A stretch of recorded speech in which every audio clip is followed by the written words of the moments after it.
Hello hi అండి, అందరు ఎలా ఉన్నారు? ఈరోజు ఈ వీడియోలో అమెరికాలో ఎగ్ పెన్సివ్ లైఫ్ అయిపోయింది. అదే ఎగ్స్ ఎక్స్పెన్సివ్ అయిపోయాయి అన్నట్లు. చాలా గత 45 సంవత్సరాలలో ఎప్పుడు పేడనంత విధంగా ఎగ్స్ యొక్క కాస్ట్ పేడడం. ఎట్ ద సేమ్ టైం ఏంటంటే పర్ ఫ్యామిలీ వచ్చేసి ఇన్ని ఎగ్స్ మాత్రమే మేము అమ్ముతామని చాలా స్టోర్స్లలో చెప్పడం కూడా చాలా మందిని ఇబ్బంది పెడుతుంది. ఒక 10 days బ్యాక్ అయితే సిచ్యువేషన్స్ చాలా వరెస్ట్ గా ఉండే. బట్ నేను అప్పటి నుంచి నాకు వేరే కంటెంట్ మీద వీడియోస్ ఉండడం వల్ల ఈ వీడియో చేయడం చాలా లేట్ అవుతుంది. సో ఒక 1 week బ్యాక్ అయితే సిచ్యువేషన్స్ ఎలా ఉండేది అనేసి అయితే నేను ఈ వీడియోలో మీతో షేర్ చేసుకుంటున్నాను. And at the same time eggs prices అనేది ఇప్పుడు కూడా చాలా వరకు ఇంక్రీజ్ అయ్యాయి. దానికి రీజన్ ఏంటి అనేది కూడా నేను ఈ వీడియోలో మీతో షేర్ చేస్తాను. అండ్ యూఎస్ లో ఎగ్స్ యొక్క ప్రైజెస్ ఇంక్రీజ్ అవ్వడం మనకు పెద్ద అంత ఎఫెక్ట్ ఇవ్వట్టున్నారు కూడా అమెరికన్స్ కి అది చాలా పెద్ద ఎఫెక్ట్ ఇస్తుంది. మెయిన్ రీజన్ ఏంటి అంటే అమెరికన్స్ మార్నింగ్ లేచి వాళ్ళు తినేటటువంటి బ్రేక్ఫాస్ట్ వచ్చేసి ఎగ్స్ అన్నట్లు. నార్మల్గా మనమైతే ఇడ్లీ, దోశ, ఉప్మా ఇలాంటివి ఎన్నో రకాల వెరైటీస్ ఉంటాయి. సో మార్నింగే ఎగ్స్ తినడం మన లోపల కూడా ఇప్పుడు చాలా మంది అలవాటు చేసుకున్నారులేండి. కానీ అది బేసిక్గా మనకు అది లేకున్నా కూడా ఆల్టర్నేటివ్గా చాలా వెరైటీస్ ఉంటాయి. బట్ అమెరికన్స్కి మాత్రం మార్నింగ్ లేవగానే ఆల్రెడీ నేను లాస్ట్ టైం ఒక వీడియోలో షేర్ చేశాను మీకు, మార్నింగ్ అమెరికన్స్ ఏం తింటారు అని చెప్పేసి. వాళ్ళు ఎగ్స్ లోపలనే చాలా different type of varieties plan చేసుకొని వాళ్ళ ఓన్ బిల్డ్ చేసుకుంటారు అన్నట్లు. అంటే చెప్పాలి అంటే ఎగ్స్ని స్క్రాంబుల్డ్ అని చెప్పేసి, ఆమ్లెట్, అండ్ ఆమ్లెట్లో కూడా చాలా టైప్ ఆఫ్ వెరైటీస్ ఉంటాయి. వాళ్ళే సుమారు ఒక 20 నుండి 30 వెరైటీస్ చేసుకుంటారు వాళ్ళ ఎగ్స్ తోటి. మీకు అమెరికన్స్ బాగా ఫ్రెండ్లీ ఎవరైనా ఉంటే మీరు అబ్జర్వ్ చేయండి. సో వాళ్ళకి మార్నింగ్ టైమే breakfast eggs, and at the same time afternoon కూడా వాళ్ళు ఎక్కువ సలాడ్స్ తింటూ ఉంటారు. అందులో కూడా ఎగ్స్ యాడ్ చేసుకుంటారు. And at the same time వాళ్ళు తినేటటువంటి పైస్ కానివ్వండి, ఈవెన్ ప్రతి ఒక్క ఆహారంలో అమెరికన్స్ ఎగ్స్ యూజ్ చేస్తారు.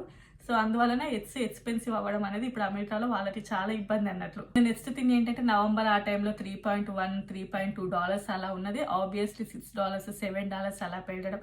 అసలు నిజం చెప్పుకోవాలంటే ఒకప్పుడు అంటే ఫర్ ఎగ్జాంపుల్ 2022, 21 ఆ టైంతో పోలిస్తే ఇప్పుడు ప్రతి ఒక్క ప్రైజెస్ పెరిగాయి. మీరు అబ్జర్వ్ చేస్తే ఈవెన్ మన ఇండియన్ గ్రాసరీస్ కానివ్వండి ప్రతి దానికి కూడా ఎక్స్పెన్సివ్ అయిపోయింది ఇప్పుడు.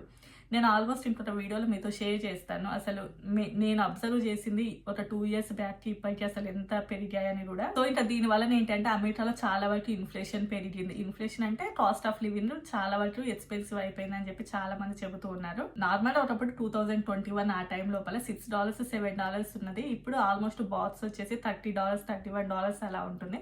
అండ్ ఈ ప్రైస్ అనేది స్టేట్స్ని బట్టి వేరీ అవుతూ ఉంటుంది అండి. ఫర్ ఎగ్జాంపుల్ చెప్పాలి అంటే ఒక్కొక్క స్టేట్స్లో ఒక్కొక్క విధంగా ఉంటాయి. And at the same time same స్టేట్లో కూడా షాప్స్ లోపల డిఫరెన్స్ ఉంటాయి. ఫర్ ఎగ్జాంపుల్ చెప్పాలి అంటే కాస్ట్కోలో ఒక విధమైన రేట్ ఉంటుంది, మన ఇండియన్ స్టోర్ లోపల ఒక విధమైన రేట్ ఉంటుంది. And at the same time శామ్స్లో ఒక విధంగా ఉంటుంది, వాల్మార్ట్లో ఒక విధంగా ఉంటుంది. సో మీరు ఒకసారి చూసుకోవాలి అంటే ఎక్కడెక్కడ ఎంతెంత ప్రైజెస్ ఉన్నాయి అని చెప్పేసి. ప్రతి దగ్గర కూడా సేమ్ ప్రైజెస్ అయితే ఉండవన్నట్లు. ఎట్ ద సేమ్ టైం కొంచెం మరీ పెద్దగా డిఫరెన్స్ ఉండకపోయినా కూడా అంతో ఇంత అయితే డిఫరెన్స్ ఉంటూ ఉంటాయి. అసలు ఈ ప్రాబ్లం ఎందుకు వచ్చిందంటే మెయిన్ రీజన్ వచ్చేసి బర్డ్ ఫ్లూ అన్నట్టు. బర్డ్ ఫ్లూ ఎక్కువ అవడం వల్ల ఈ సమస్య వచ్చింది.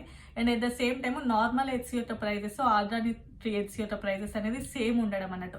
ఆల్మోస్ట్ జస్ట్ లిటిల్ బిట్ సెన్సెస్ లోపలనే డిఫరెన్స్ ఉండడం, రిమైనింగ్ మొత్తం కూడా సేమ్ ఉండడం. దానికి కూడా రీజన్ ఏంటి అని నేను చెప్తాను. నార్మల్ ఎగ్స్ అనుకోండి ఒకటే దగ్గర తోళ్ళు అన్ని కూడా ఉండడం, అండ్ వాటి దగ్గర నుంచి ప్రొడ్యూస్ అవుతాయి కదా ఎగ్స్. సో ఆ టైంలో ఏంటంటే అందులోపల ఒక్కదానికి బర్డ్ ఫ్లూ వచ్చినా కూడా మొత్తం కూడా దానిని అంటే ఆ ఫామ్నే మొత్తం సీజ్ చేసేయడము. అండ్ దానివల్ల ఏంటంటే సప్లై చాలా వరకు తక్కువ అయింది అన్నట్లు.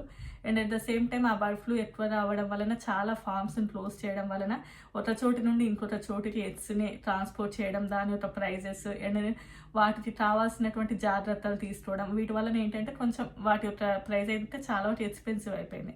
బట్ నార్మల్ ఆర్గానిక్ ఎగ్స్ ఏంటి అంటే కేజ్ ఫ్రీగా వాటిని ఎగ్స్ని ప్రొడ్యూస్ చేస్తారు కాబట్టి అక్కడ పెద్దగా ఒకవేళ బర్డ్ ఫ్లూ వచ్చినా కూడా అంత పెద్దగా నష్టం జరగకపోవడం, అందులోనూ వాటికి కూడా ఏదైనా బర్డ్ ఫ్లూ అలాంటి ఎఫెక్ట్ వచ్చినా కూడా మిగతా వాటికి పెద్దగా ఎఫెక్ట్ ఉండకపోవడం. అండ్ చాలా వరకు ఏంటి అంటే ఇలా ఆర్గానిక్ ఎగ్స్కి ముందే కాంట్రాక్ట్ ఉంటుందంట. అంటే ఫర్ ఎగ్జాంపుల్ ఆల్రెడీ ఈ కాంట్రాక్ట్ బేస్ నుంచి ఈ కాంట్రాక్ట్కి ఇంత ప్రైస్లోనే అమ్మాలి అని చెప్పేసి. సో వన్స్ ఆ కాంట్రాక్ట్ పీరియడ్ అయిపోయిన తర్వాత మేబీ ఆర్గానిక్ ఎగ్స్ యొక్క ప్రైస్ కూడా ఇంక్రీజ్ అవుతాయేమో యాజ్ సూన్ యాజ్ అది మనం చెప్పలేము లేదు కానీ. సో ఇంకా ఇదన్నట్లు నార్మల్ ఎగ్స్కి ఆర్గానిక్ ఎగ్స్కి ప్రైజెస్ లోపల పెద్దగా డిఫరెన్స్ లేకపోవడానికి ఆర్గానిక్ ఎగ్స్ యొక్క ప్రైస్ ఎప్పుడైనా కూడా హైలోనే ఉంటుంది. అట్ ద సేమ్ టైం చాలా మంది ఏంటంటే చాలా వాటి ఇన్ఫ్లేషన్ పెరిగింది, ఓన్లీ ఎగ్స్ అనే కాదు చాలా వాటి మీద కూడా విపరీతంగా ప్రైజెస్ పెరిగాయి అని అంటున్నారు.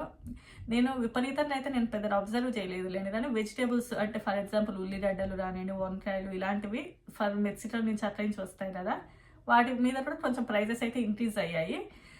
అంటే టారిఫ్ అయితే ఏం పడలేదు, 25% వేస్తామన్నారు కానీ అది హోల్డ్లోనే ఉంది, ఏం టారిఫ్ పడలేదు కానీ ఆల్మోస్ట్ తప్పలతో కంపేర్ చేస్తే కొంచెం అయితే ఎక్స్పెన్సివ్ అయ్యాయి. సో నార్మల్గా ఒకప్పుడు ఉన్నటువంటి శాలరీస్ తోటి ప్రజెంట్ అమెరికాలో లైఫ్ లీడ్ చేస్తామంటే చాలా వరకు కష్టం. అందువల్లనే ముందే మనకి ఎంత ప్యాకేజ్ వస్తుంది అండ్ ఇక్కడ ఉన్నటువంటి ఎక్స్పెన్సివ్ ఎలా అనేది కూడా మీరు కొంచెం ఆలోచించుకోవాలి.